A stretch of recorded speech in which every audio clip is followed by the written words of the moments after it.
नमस्ते। आशा करता हूँ कि आप सब खुशहाल हैं, मस्त हैं और जो भी चल रहा है आपकी ज़िंदगी में बहुत अच्छा चल रहा है। चलिए, इसी अच्छी भावना को लेकर आज किसी ऐसी चीज़ के बारे में बात करते हैं, जिससे हम अपने संबंधों में सुधार ला सकते हैं, ख़ास तौर पे जो संबंध हमारे होते हैं कार्यस्थल पर। तो अगर आप किसी कार्यस्थल पर हैं, तो ये ज़रूर होगा कि आपके साथ बहुत सारे लोग काम करते होंगे। हो सकता है 5, 10, 15, 20 जितने भी होंगे। तो हमारे संबंधों में सुधार लाने के लिए 4 ऐसी नायाब चीज़ें मैं आपके सामने रखूँगा। दरअसल नायाब नहीं है, आपने कई बार सुनी होंगी, लेकिन उसके बावजूद ये नायाब इसलिए है क्योंकि जानने के बावजूद बहुत कम लोग इसका निरंतर इस्तेमाल करते हैं, जो मेरे लिए आज तक मेरी समझ से बाहर ये बात है। तो हम कोशिश करेंगे कि हम इन चीज़ों को ज़्यादा इस्तेमाल में लाएँ ताकि हम अपने संबंधों को बेहतर से बेहतरीन बना सकें। तो कौन-सी वो 4 चीज़ें हैं जिनका प्रयोग आपको करना चाहिए अपने वक्तव्य में जब आप दूसरों के साथ जुड़ने की कोशिश करते हैं, ख़ास तौर पे कार्यस्थल पर। तो सबसे पहली जो चीज़ है, इसको कहते हैं, मैं गलत था।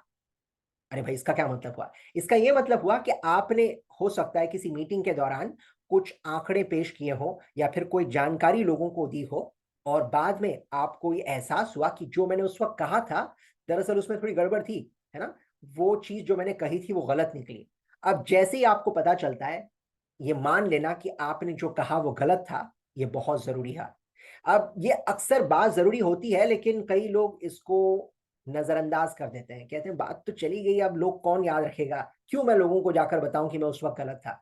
लेकिन जैसे ही आप अपनी गलती को उजागर करते हैं और लोगों को बता देंगे यार उस दिन जो मैंने कहा था वो बाद में मुझे पता चला कि गलत था, तो लोगों की नज़रों में आपकी जो अहमियत है और इज़्ज़त है, वो कई गुना बढ़ जाती है। और इसीलिए ये मान लेना कि आप गलत थे, ये बड़प्पन का सबूत है। तो जब कभी आपको पता चले कि आपने जो कहा था या जो पेश किया था वो गलत था, तो थोड़ी-सी हिम्मत दिखाएँ और इससे आपको ढेर सारा फ़ायदा होगा। दूसरी चीज़ जो आपको कहनी चाहिए वो है माफ़ करना मुझे, मेरी गलती हो गई। अब माफ़ी माँगना ये सब तो हम जानते ही हैं, लेकिन माफ़ी 2 सूरतों में माँगी जाती है, एक जब आपने गलती की हो और एक जब आपने गलती ना की हो। अब इसका क्या मतलब है? जब गलती की और माफ़ी माँग ली तो इसका मतलब है कि आप में है ना, बड़प्पन अभी ज़िंदा है, तो आपने अपनी गलती मान ली और माफ़ी माँग ली। लेकिन कभी-कभी जो परिस्थिति होती है, उसको ध्यान में रखते हुए भी माफ़ी माँग लेना, इसमें कोई छोटापन नहीं है, इसमें कोई भी शर्मिंदगी की बात नहीं है।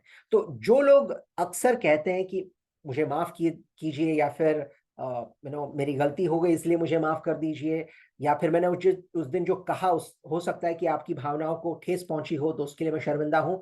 तो ये कहना अपने आप में बहुत हिम्मत की बात है और मेरे ख्याल से इसीलिए ज़्यादातर लोग इसको करना नहीं चाहते। वो माफ़ी माँगने से कतराते हैं। उन्हें कहीं लगता है कि अगर मैंने माफ़ी माँग ली, तो सामने वाला मेरे सर पर चढ़कर बैठ जाएगा। लेकिन दरअसल ऐसा नहीं होगा। आप जब माफ़ी माँग लेते हैं, तो सामने वाले को एहसास होता है कि आपको अपनी गलती का एहसास हुआ है और आप उसको सुधारने की कोशिश कर रहे हैं। तो दूसरी चीज़, मुझे माफ़ कर दीजिए। तीसरी ज़रूरी चीज़ जो है, जो मेरे ख़्याल से बहुत ही बेहतरीन चीज़ है और इसका सबसे कम इस्तेमाल होता है कार्यस्थल पर, जहाँ तक मैंने देखा है और वो चीज़ है, मुझे आपकी मदद की ज़रूरत है। अब ये बहुत ही सीधी और सरल बात है, लेकिन बावजूद इसके बहुत कम लोग इसका सही इस्तेमाल कर पाते हैं। इसकी कई सारी वजह हैं। एक मूलभूत वजह तो ये है कि अगर मैंने किसी से मदद माँग ली, तो फिर ऐसा ना हो कि सामने वाले को लगे कि वो मुझ पर कोई एहसान कर रहा है।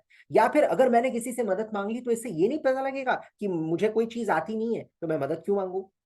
है ना? तो ये सारी ख़याली पुलाव जो हैं, हमारे दिमाग में चलते रहते हैं, जिसकी वजह से हम अक्सर दूसरों की मदद नहीं माँग पाते। तो कहने की बात ये है दोस्तों कि आपको मदद माँगनी चाहिए। जहाँ पर आपको लगता है कि दूसरे आपकी बेहतर मदद कर पाएँगे या फिर दूसरे आपको कुछ ऐसा बता पाएँगे जिसके बारे में आपका ज्ञान पूरा नहीं है, तो फिर आप ज़रूर मदद माँगिए। हाँ, अब मदद माँगने के बाद इस बात की कोई गारंटी नहीं है कि सामने वाला आपकी 100% मदद करेगा ही, लेकिन मदद माँगने से कतराना ये दरअसल ठीक बात नहीं है। तो जहाँ तक मुमकिन हो दूसरों की मदद माँगिए। इससे ये भी होगा कि जब आप मदद माँगते हैं आप दूसरे इंसान को मौका देते हैं कि वो आपकी मदद कर पाए। तो हर किसी को लगता है कि अगर मैं किसी की मदद कर पाया, इसका मतलब मैं कुछ कर सकता हूँ या कर सकती हूँ। तो दूसरों को ये मौका देना भी अपने आप में एक बहुत बड़ी बात है और जब आपको मौका मिले तो आप भी दूसरों की मदद कीजिए ताकि आपके संबंधों में बहुत बेहतरीन सुधार आ सके। तो तीसरी चीज़, मैं आपकी मदद चाहता हूं या चाहती हूं। और आखिरी चीज, इसे कहते हैं मैं आपकी प्रशंसा करता हूं, जो आपने कल कहा था, जो आपने किया था, जो भी है। तो ये कहना कि मैं आपकी प्रशंसा करता हूं, ये अपने आप में बहुत बड़ी चीज है, और ये मेरे ख्याल से ऐसी चीज है जिसकी वजह से आपके संबंध जो हैं हर व्यक्ति के साथ बेहतर हो सकते हैं। तो अपने इर्द गिर्द जरा देखिए और तलाशिए अच्छे मौके जहां पर आप वाकई में दिल से दूसरों की प्रशंसा कर सकते हैं। तो जब आप दूसरों की प्रशंसा करते हैं तो सामने वाले को ऐसा लगता है कि उसकी अहमियत बढ़ गई है, उसे ये एहसास होता है कि भाई किसी और को मेरी कद्र है। तो इसीलिए ये कहना बहुत जरूरी है, फिर चाहे वो आपके सहयोगी हो या फिर आपके ऑफिस में काम करने वाला कोई प्यून हो, ऑफिस बॉय हो, हाउसकीपिंग का बंदा हो। लेकिन जब आप कहते हैं कि मैं आपकी प्रशंसा करता हूं, तो सामने वाले के लिए बहुत खुशी का मौका होता है। तो जब भी कोई अच्छी चीज सुनाई दे, दिखाई दे, तो रुक कर उसकी प्रशंसा जरूर करना। तो ये चार चीजें हैं जो आपने कहनी चाहिए निरंतर। कौन सी चार चीजें? सबसे पहली चीज, मैं गलत था भाई, उस दिन जो मैंने कहा शायद पूरा अभ्यास नहीं किया था, मैं गलत था उस दिन, लेकिन आज जो कह रहा हूं वो सही है। दूसरी चीज, मुझे माफ कर दो, मैंने जो कहा अगर आपसे आपको उससे कुछ ठेस पहुंची हो, अगर आपकी भावनाएं आहत हुई हो, तो मुझे माफ कर देना।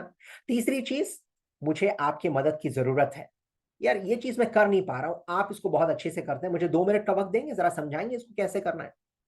और चौथी चीज, मैं आपकी प्रशंसा करता हूं, जो आपने हमारे लिए किया या फिर जो आपने कहा उस दिन, मैं वाकई में आपका तहे दिल से शुक्रिया अदा करना चाहता हूं, मैं आपकी प्रशंसा करता हूं। तो ये चार वो नायाब हीरे हैं जिनका प्रयोग जितना ज्यादा हो सके उतना करें, और फिर देखिए आपके संबंधों में कितना बेहतरीन सुधार आपको नजर आएगा। अब अक्सर लोग मुझसे पूछते हैं कि भाई ये सब कहने का जिम्मा हम ही ने उठा के रखा है, हम ही दुनिया को बोले ये सब कुछ, सामने वाला हमें कुछ ना बोले। तो सीधा सीधा इसका जवाब है कि आप दूसरों पर नियंत्रण नहीं ला सकते। तो ये सिर्फ आपको तय करना है कि आप इसे इस्तेमाल करना चाहते हैं कि नहीं चाहते। तो मैं आपसे ये मजबूरी में नहीं करवाना चाहूंगा, आपसे ये नहीं कहूंगा कि मैं कह रहा हूं इसलिए इसको करके देखिए। लेकिन इसको करने के बाद अगर आपको एहसास होता है कि इससे फायदा हो रहा है तो उसको जरूर कीजिए, अगर नहीं होता तो मत कीजिए। लेकिन हम दूसरों को ये नहीं बता सकते कि वो भी हमारे साथ इन्हीं वाक्यों का इस्तेमाल करें, क्योंकि हम उनके साथ इसका इस्तेमाल कर रहे हैं। ये तो हमारी व्यक्तिगत सोच है, हमारी अपनी प्रवृत्ति है, जिसकी वजह से हम ये कहना चाहते हैं और करना चाहते हैं। तो दूसरों से उम्मीद मत रखिएगा, हो सकता है आपको निराशा हाथ लगे, लेकिन आप अगर करके देखेंगे तो अपने आप से उम्मीद जो है वो बढ़ जाएगी, और आपका भरोसा भी और बढ़ेगा इन चीजों पर। तो इसे करके देखिए दोस्तों, और मुझे पूरी उम्मीद है कि आपको इससे फायदा ही फायदा मिलेगा।